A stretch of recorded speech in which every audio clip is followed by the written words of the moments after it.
മാത്രമേ നമുക്കുണ്ടായിട്ടുള്ളൂ എന്ന് പറയുമ്പോൾ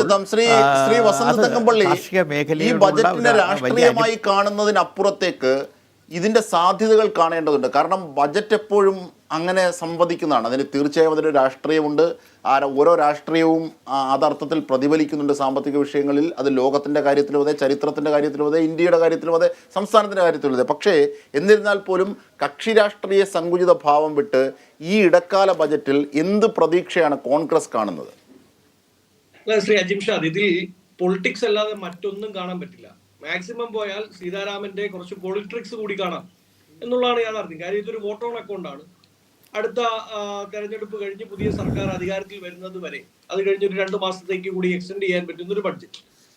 അതിനൊരു ബഡ്ജറ്റ് എന്ന് പൂർണ്ണാർത്ഥത്തിൽ വിളിക്കുന്നതിന് ശരിയല്ല എന്നുള്ള അഭിപ്രായക്കാരാണ് ഞാൻ. അതുകൊണ്ട് തന്നെ അവരുടെ ചില ഗിമ്മിക്കുകൾ, കുറച്ച് പോളിട്രിക്സുകൾ, ഇലക്ഷനുമായി ബന്ധപ്പെട്ട ചില പ്രഖ്യാപനങ്ങൾ, ചില സുന്ദര സുരഭില സ്വപ്നങ്ങൾ, അത് വിൽക്കാൻ വേണ്ടി ഇറങ്ങും ഇന്ന് നിർമ്മലാ സീതാരാമൻ എന്നാണ് ഞാൻ പ്രതീക്ഷിക്കുന്നത്. കുറച്ച് സ്വപ്നം വിൽക്കുന്ന സ്വപ്ന കച്ചവടക്കാരിയായി മാത്രമേ ഇന്ന് സീതാരാമൻ മാറുകയുള്ളൂ. നോക്കൂ, ഇവിടെ ഈ അടിസ്ഥാന ജനവിഭാഗത്തിന്റെ പ്രശ്നം ഏതാണ്? അത് പെട്രോളിയം പ്രൈസ് ആണ്. 1. 2 LPG ആണ്. ഇന്നിപ്പോ മുഖ്യധാരാ മാധ്യമങ്ങൾ നിങ്ങളടക്കം സ്ക്രോൾ ചെയ്യുന്നുണ്ടല്ലോ, വാണിജ്യ സിലിണ്ടറുകളുടെ വില വർദ്ധിപ്പിച്ചെന്നേ.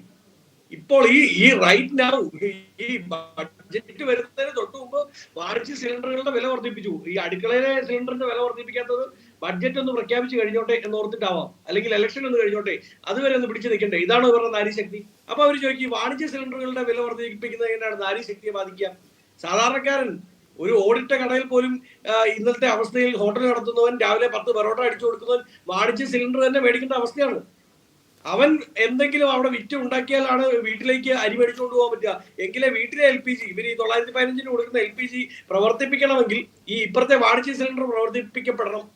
അപ്പൊ സ്വാഭാവികമായും ആ പൈസ ഇല്ലാതാവുക, ബിസിനസ്സുകളെ തകർക്കുക, ചെറുകിട ബിസിനസ്സുകളെ മുഴുവൻ ഇല്ലായ്മ ചെയ്യുക എന്നുള്ള ഒരു ബഡ്ജറ്ററി പ്രഖ്യാപനങ്ങളാണ് കഴിഞ്ഞ കാലങ്ങളിൽ മുഴുവൻ ഇവരുടെ ബഡ്ജറ്റുകളിൽ നമ്മൾ കണ്ടുവരുന്നത്. നോക്കൂ, കഴിഞ്ഞ 9 വർഷക്കാലങ്ങളിൽ ഇവർ പ്രഖ്യാപിച്ചു കൊണ്ടുവന്ന എല്ലാ ബഡ്ജറ്റിലും ഒരു അഗ്രേറിയൻ ബഡ്ജറ്റ് എന്ന് പറയാൻ പറ്റുന്ന ഒരു ബഡ്ജറ്റ് പോലും ഉണ്ടായിരുന്നില്ല.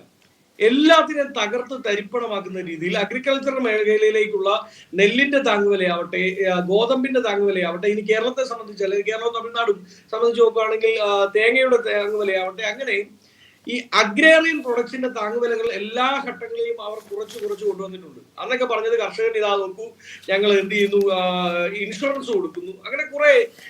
ഇത് കേരളത്തിലൊക്കെ നിന്ന് നമുക്ക് നോക്കുമ്പോൾ കുറച്ചുകൂടി ഇത് പോസിബിൾ ആണ്. നോക്കൂ, ഇൻഷുറൻസ് കൊടുക്കുന്നു, കർഷകർ ഇൻഷുറൻസ് ഇല്ലേ. പക്ഷേ ഒരു ഉത്തരേന്ത്യൻ സംസ്ഥാനങ്ങളിലേക്ക് ചെല്ലുമ്പോൾ ഇതിന്റെ ഗുണഭോക്താക്കൾ എത്രത്തോളം ഉണ്ടായിട്ടുണ്ട് എന്നുള്ള സ്റ്റഡി നടത്തുമ്പോൾ കഴിഞ്ഞ ദിവസം പോപ്പുലേഷൻ സർവേ ഓഫ് ഇന്ത്യ തന്നെ വളരെ കൃത്യമായി പറയുന്നുണ്ട്, 22-23% കർഷകരിലേക്ക് മാത്രമേ ഇത് എത്തപ്പെട്ടിട്ടുള്ളൂ. അപ്പൊ സ്വാഭാവികമായും ഡയറക്റ്റ്ലി 50 അല്ലെങ്കിൽ 60% കർഷകരിലേക്ക് ഡയറക്ട് പേയിലൂടെ കൊടുത്തുകൊണ്ടിരുന്ന സഹായങ്ങൾ ഇവർ ഇതാ ഞങ്ങൾ ഡിജിറ്റലൈസ് ചെയ്യുന്നു, അത് ചെയ്യുന്നു, നല്ല കാര്യങ്ങൾ, നല്ല ഇനിഷ്യേറ്റീവ് തന്നെ. പക്ഷേ അതിന് വേണ്ട ഇൻഫ്രാസ്ട്രക്ചർ ഒരുക്കാതെ ഇറങ്ങി പ്രഖ്യാപിച്ചു കഴിഞ്ഞപ്പോൾ ഉണ്ടായ പ്രശ്നം, അത് നേരെ പാതിയിലേക്ക് കട്ട് ചെയ്യപ്പെട്ടു. അപ്പോൾ സർക്കാരിന്റെ കയ്യിലേക്ക് സർക്കാരിന് പ്രഖ്യാപനം നടത്തിയാൽ മതി, ഫണ്ട് റിലീസ് ചെയ്യേണ്ട എന്നുള്ളൊരു അവസ്ഥ ഇത്തരം പ്രഖ്യാപനങ്ങളിൽ ഉണ്ടാവുന്നുണ്ട്. ഈ നിർമ്മലാ സീതാരാമൻ കഴിഞ്ഞ കാലങ്ങളിൽ മുഴുവൻ കൊണ്ടുവന്നത് മുഴുവൻ അറ്റർ ഫെയിലിയേഴ്സും ഉട്ടോപ്യൻ ബഡ്ജറ്റുകളുമാണ് എന്ന് പറഞ്ഞത് നമ്മളാരും അല്ലല്ലോ. സുബ്രഹ്മണ്യൻ സ്വാമി പറയുന്നു, അവരുടെ ഹസ്ബൻഡ് തന്നെയായ എക്കണോമിക്സ്റ്റ് പറയുന്നു. ഇങ്ങനെ അവരുടെ ഫീൽഡിൽ നിന്നുള്ളവർ തന്നെ വീണ്ടും വിളിച്ചു പറയുകയാണ്, ഈ സർക്കാർ, ഈ BJP സർക്കാർ, NDA സർക്കാർ, സീതാരാമൻ അവരുടെ ബഡ്ജറ്റുകൾ ആകെപ്പാടെ പൂർത്തീകരിച്ചത് രാംലല്ലയാണ്. ഇപ്പൊ ഗ്യാൻവാവിലേക്ക് പോയിട്ടുണ്ട്, കോടികൾ ഇനി അവിടെ ഇൻവെസ്റ്റ് ചെയ്യേണ്ടതായി വരും. അപ്പോ അടിസ്ഥാന പ്രശ്നങ്ങൾ, രഞ്ജിത്ത് കാർത്തികേയൻ, താങ്കൾ പറയുന്ന വാദങ്ങളെ ചിരി കൊണ്ടാണ് തടയുന്നത്. എന്താണെന്നൊന്ന് ചോദിക്കാം, ഒന്ന് ഇടപെട്ടാൽ ഒരു ഈ പോയിന്റ് ഓഫ് ഓർഡർ എന്നൊക്കെ പറയാം. ഒരു കാര്യം പറഞ്ഞില്ലേ, ഞാൻ വിചാരിക്കുന്നത്